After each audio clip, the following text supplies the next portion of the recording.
Today I will unbox this HP Deskjet 3772 home printer to give you a better idea what's included inside of the box. So let's get started.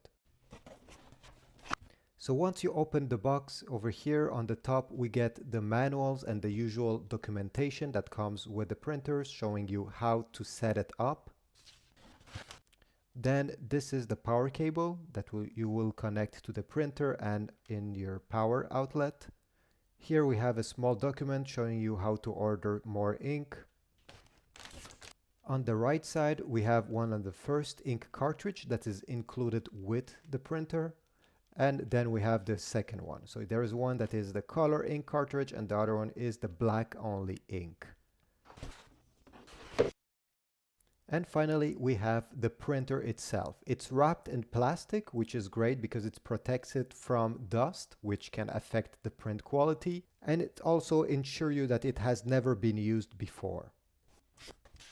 One thing that is important to know is that it doesn't come with a USB cable, so you'll have to purchase one separately in case you want to hook up your computer by cable. If not, you'll be able to print wirelessly without a problem from a computer, but also from an iPhone or an Android smartphone.